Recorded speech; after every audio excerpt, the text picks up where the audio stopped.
AITA for calling the police on my neighbor after she claimed my house was hers. I, 30 Minions, bought my first house about 6 months ago.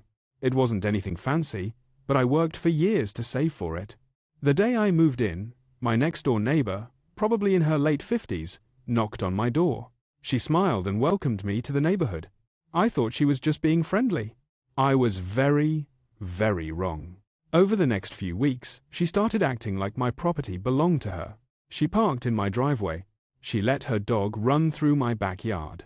She even invited her friends over and told them they could use my patio whenever they wanted. Every time I confronted her, she'd laugh and say, "The previous owners never cared." I told her, "I'm not the previous owners." She rolled her eyes and walked away. A month later, I came home from work and couldn't even get into my garage. Her son's truck was blocking it.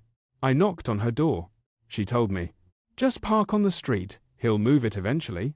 I had enough. I had the truck towed. She completely lost it. She screamed at me in front of the entire neighborhood, calling me selfish and saying I was ruining the community.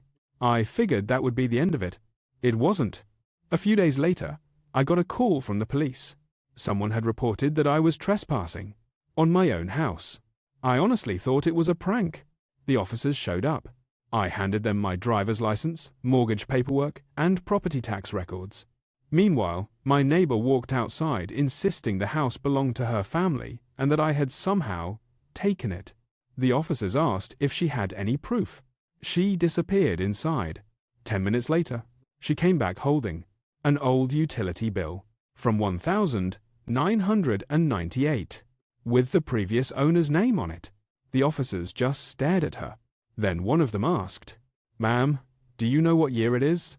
She started yelling that paperwork didn't matter because she'd claimed the property years ago by using the yard. The officers explained that's not how ownership works. Since she'd knowingly made a false report, they cited her. I thought that was finally the end. Nope.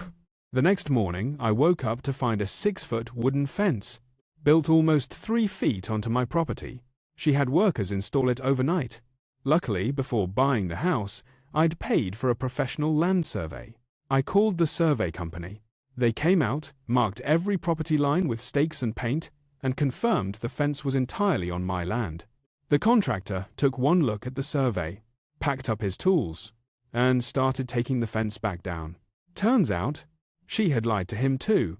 Now she's furious. The neighborhood is split, and somehow I'm being called the difficult neighbor for refusing to let someone slowly steal my property. So, AITA,